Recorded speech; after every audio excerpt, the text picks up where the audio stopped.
Akhir-akhir ini sangat tren ucapan kafir yang dialamatkan kepada orang Kristen, sebab mereka menganggap orang yang beragama lain tidak sejalan dengan pemahaman mereka.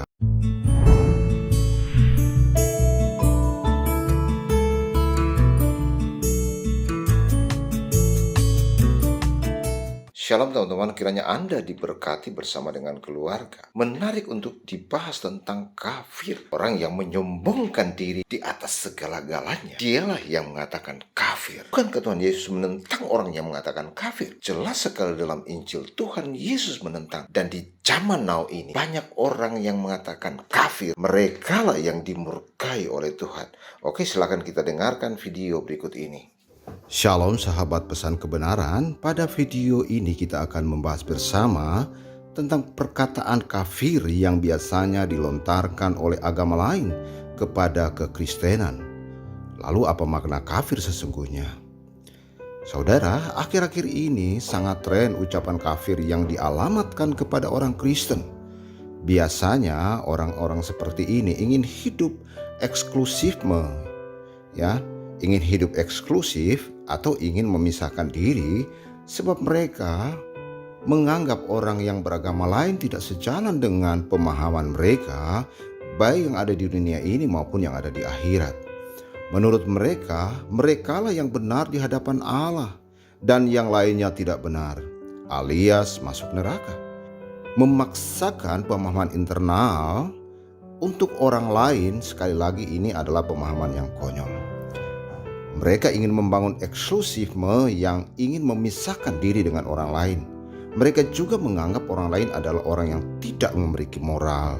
Sekali lagi, semua penilaian ini hanya berdasarkan pemahaman internal saja, lalu diukurkan kepada orang lain. Tapi mereka tidak sadar apa yang mereka imani dan lakukan banyak bertentangan dengan tatanan global. Saudara, apa sesungguhnya arti kafir dalam bahasa Indonesia? Nah, arti kafir dalam Kamus Bahasa Indonesia, Kamus Besar Bahasa Indonesia adalah orang yang tidak percaya kepada Allah dan Rasul-Nya. Nah, ada dua hal yang menjadi entry point dalam kalimat ini. Pertama adalah memahami tentang siapakah Allah yang disembah. Yang kedua, siapakah Rasul-Nya. Nah, kedua hal ini menjadi tolak ukur dan mereka ukurkan kepada orang lain dalam agama lain. Nah saudara, perkataan kafir sesungguhnya jauh sebelum itu sudah santer diucapkan oleh orang-orang Yahudi kepada orang-orang yang non-Yahudi. Ini harus kita ketahui bersama. Misalnya kepada orang-orang Samaria, orang-orang Yahudi bisa mengatakan orang-orang kafir.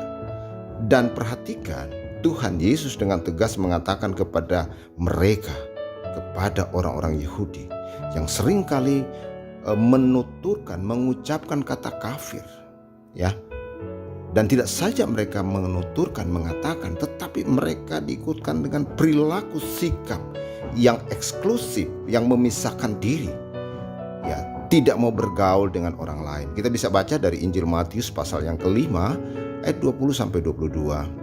Maka aku berkata kepadamu, jika hidup keagamanmu tidak lebih benar daripada hidup keagamaan ahli-ahli Taurat dan orang-orang Farisi, sesungguhnya kamu tidak akan masuk ke dalam kerajaan sorga. Kamu telah mendengar yang difirmankan kepada nenek moyang kita, jangan membunuh, siapa yang membunuh harus dihukum. Tetapi aku berkata kepadamu, setiap orang yang marah terhadap saudaranya harus dihukum. Siapa yang berkata kepada saudaranya kafir harus dihadapkan ke mahkamah agama, dan siapa yang berkata jahil harus diserahkan ke dalam neraka yang menyala-nyala. Nah, perhatikan saudaraku, perhatikan dengan benar apa yang Yesus sampaikan kepada orang-orang Yahudi. Inilah kesempurnaan hukum. Artinya bahwa ada tindakan kita untuk membunuh orang lain saja itu dihukum mati. Tetapi marah pun sebenarnya itu harus dihukum. Itulah kesempurnaan. Dan dia katakan, jangan kamu berkata kafir, sebab sesungguhnya kamu akan diadili di mahkamah agama. Kalau dulu namanya Sanhedrin. Tetapi apa jadinya pada waktu itu? Justru Sanhedrin yang tidak melakukan penghakiman terhadap orang-orang yang berkata kafir. Ya, mereka tetap menjalankan apa yang dikatakan hukum Musa. Dianggap benar orang yang berkata kafir. Tetapi Tuhan Yesus dengan tegas menentang perkataan orang-orang yang seperti itu. Sebab perkataan itu akan membuat moral orang-orang percaya itu jatuh di hadapan Tuhan. Apa yang Tuhan Yesus katakan tentang hal ini kepada orang-orang Yahudi terkait dengan jangan kamu membunuh dan jangan kamu mengucapkan kata kafir, jangan kamu mengucapkan kata jahil. Jika orang-orang Yahudi mereka melakukan tindakan-tindakan sepihak ya berdasarkan hukum Musa dan tidak sempurna, maka Yesus mengatakan bahwa kamu harus sempurna. Seperti dia katakan tadi bahwa jika kamu membunuh maka akan dihukum mati, tetapi jika engkau marah justru kamu akan dihukum.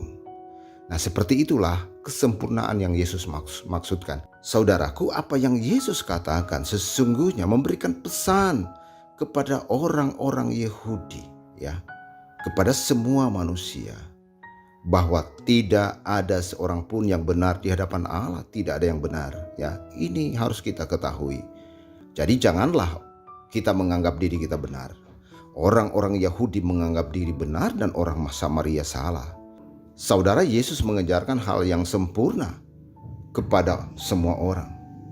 Hal yang sempurna itu terkait dengan konsep kerajaan Allah yang harus terjadi di bumi ini. Ya, seperti juga kita bisa melafalkan doa Bapa kami, ya. Jika kita paham dan melafalkan doa Bapa kami, maka kita ketahui datanglah kerajaanmu di bumi seperti di sorga, ya. Sesungguhnya Yesus mau mengatakan itulah konsep kerajaan yang harus terjadi di bumi. Yesus mengajarkan kesempurnaan hidup di dalam Tuhan. Yesus mengajarkan kesempurnaan agar kita mengikuti konsep kerajaan Bapanya, kerajaan Allah yang Dia beritakan.